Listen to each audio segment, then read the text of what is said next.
Narcissists use us like a drug, and that's exactly what we're talking about today. How can you deal with a narcissist who is abusing you and using you to dump their emotional garbage all over? What are the best options? I'm going to share a few of them here with you at queenbeing.com in this video. So let's get started. My name is Angie Atkinson, and on this channel I offer free daily video coaching to help you discover, understand, and overcome narcissistic abuse in toxic relationships. I like to call it toxic relationship rehab. So if that sounds good to you, hit that subscribe button and we'll just get going. Narcissists have this way of sucking the life from you, don't they? For example, maybe you've experienced a situation where the narcissist tries to argue with you when you don't feel like arguing. Repeatedly, you foil them again and again and again. Finally, you probably give up and kind of retreat off into blessed dissociation, where you're just not really even there anymore. Of course, before long, the narcissist pops back in, back out of the room, and each time they pop in, they go, pick, pick, pick, pick, and you know they're trying to pick a fight. They're trying to keep going with their negativity. If you've been doing your research, you know that if you don't respond to them and you use the gray wreck method, very often the narcissist doesn't really know how to handle that. So maybe the narcissist pretends to be light and breezy and everything's fine. And as this is going on, of course, you're feeling this bile kind of building up under the surface, right? You practically physically feel the energy as they walk into the room. It feels large and heavy and prickly. It hurts a little bit if you're an empath. So intense, you can almost feel them buzzing with vindictive venom, prepared to strike out at you immediately for any infraction, real or perceived. As they grow tired of being ignored, they need to be the center of attention. So they go on about the business of blatantly and shamelessly placing the blame for anything wrong in their lives on you as their source of primary supply. They call you lazy, they call you stupid, they call you arrogant, they call you whatever it is that will hurt you the most. Definitely not good enough, or whatever their version of that is. They pull trigger after trigger. Literally anything they can do to get your attention to start the drama up again. Before you know it, they're unleashing their narcissistic rage all over you, and they're relieved, so suddenly they're sleeping like a baby, and here you are, not knowing which end is up. So the first thing you can do, of course, is gray rock. If you're still dealing with a narcissist, whether it's because you're living with them, or you're engaged with them in some way because you have children or some legal issue, or you have to be connected to them, the gray rock method is your best bet. It's difficult, it can be a little painful for you, but eventually it causes a narcissist to try a different tactic to get your attention. The basic way to do the gray rock method is to just not give the narcissist any emotional reaction at all when they try to attack you or get close to you in any way. This also works if they're trying to love bomb you or get close to you. You just keep it all business all the time. So keep that in mind. If you are being gaslighted, if the narcissist is treating you terribly in the relationship, you simply don't react to them. Other things you can try. Number one, don't give them any attention, because they love attention. And so whenever they're doing anything hurtful or disrespectful to you, no attention at all. On the flip side of that, if you're still dealing with a narcissist, you can give them more attention and positive feedback when they act respectfully to you. Number two, move on. Don't hold on to the narcissist. Don't expect the narcissist to change, because they won't change. So move on. Go no contact or low contact as soon as possible. That's going to be the thing that's going to really keep you sane in all of this, is either actually going no contact or going low contact, or at least preparing to go no contact. Go to queenbeing.com/plan and check out my downloads on that page. They'll be really helpful for you if you're planning your escape. The next thing you want to do is educate yourself on narcissistic relationships and narcissistic personality disorder.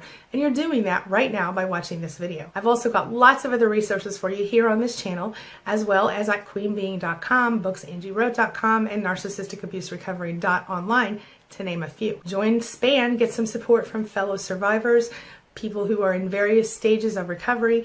queenbeing.com/SPAN. SPAN stands for Support for People Affected by Narcissism in Relationships. And it is for the survivors, not the narcissists, just so you know.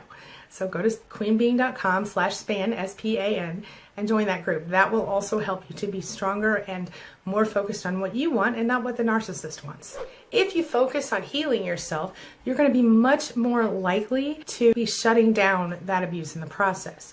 Because narcissists, they don't want you to be happy, they don't want you to be healthy, and they certainly don't want you to be confident. They work really hard to tear you down. So if you start building those things within yourself, you will instantly become less attractive to the narcissist. So just in case that wasn't clear, the only real way to completely eliminate a narcissist's manipulation, gaslighting, and abuse is to go completely no contact, refuse to engage with them on any level. Or to put it more simply, the best way to effectively, in fact, probably the only way to completely effectively deal with a narcissist is to not deal with a narcissist at all. Unfortunately, it's not always that easy. So that's why I shared the other tips with you that I shared today. Why does this happen? Why is it so difficult to deal with a narcissist who's gaslighting? Why are they so manipulative? And why is it so hard for us to get past it? Why do we feel so encumbered by it and so stifled by their manipulation? I don't know about you, but very often for me, I will find myself feeling heavy stress when I'm in the presence of a narcissist, especially when he's angry or upset with me. That's just one of the reasons why it's really the only solution to completely liberating yourself from a narcissist is to go no contact. We also have to talk about the fact that narcissists, we're sort of addicted to them and they're sort of addicted to us. They feed on our feelings. They grow stronger when they are able to elicit our feelings from us. And of course, to a narcissist, the only thing that ever really matters is their own feelings, their own self-gratification, their own desires being met. They don't care if your desires are not met, and if they happen to get met, great. But in some cases, if they know your desires are being met, they will actively work against them. Whether you're talking about a family member, a spouse, a coworker, a friend, and another type of romantic partner, you're going to deal with similar issues. The narcissist will try to dominate you, tear you down emotionally, and make you their proverbial...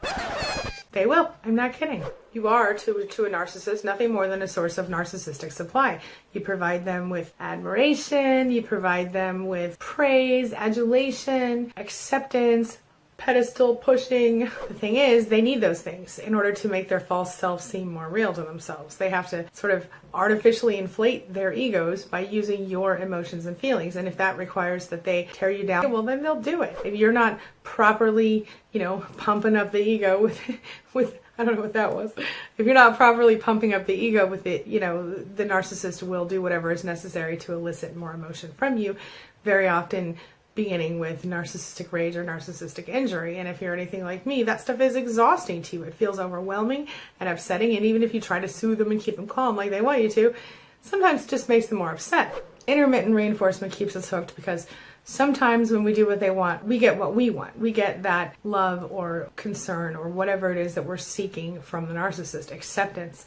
We find that, okay, I can actually make this person happy today. Yay! Because every now and then they'll be nice to us. Every now and then they'll give us a little taste of that person we signed up for in the first place. And that's why we stay hooked, at least part of the reason. There's a much bigger reason than that, but we'll get to that another day. But the intermittent reinforcement is how they hook us and keep us hooked. On our end, we provide them the type of supply that they need to create this false image of themselves and to maintain it so they feel addicted to us as well. So it's really a very toxic situation for us, because of the fact that we feel addicted. And I think that's part of the reason that narcissists end up coming back into our lives even after we've left, because they need a little fix of our supply. Even if they've moved on to a new supply, they may not have properly trained that person yet, or they may not just be quite as good as we are at providing supply. So the narcissist will go back to the old supply, therefore the Hoover maneuver, which many of us experienced during Valentine's Day, typically. So you can kind of look at narcissists in this case like a recovering addict. It's like an addict who can function sort of like a normal person during active addiction, but then in sobriety they completely fall apart. But they can do just fine if they could just get a little hit of their preferred drug. Narcissists are just like that with narcissistic supply. That's why it's so hard and so important for us to go no contact, because by allowing them to use us as a drug, we continue to feed their addiction and basically allow their false personality to continue to exist. This leads me to the question of the day. And the question of the day is, how have you dealt with a narcissist in the past? And do you have other ideas and suggestions other than the ones I've talked about here today? Share your thoughts, your ideas, and your experiences in the comments section below, and let's talk about it. All right, that's all I've got for you right now. As always, thanks so much for being a part of my day and a part of my life. And hey, thanks for letting me be a part of yours. It really does mean a lot to me. Make sure you check out the videos in the links above and in the description below and get more help on narcissistic abuse recovery and more tips on how to deal with narcissists in relationships. I'll see you soon. It's my mission to teach others what I know to be true. You really can create the life you want. Take care of your body. Take care of your soul. Nurture the real you and introduce him or her to the world. Be comfortable in your own skin and in your place in this world. Take your spot. Take it now. And the universe will take its cue from you. You feel me? If so, subscribe to my channel. Let's get it done together.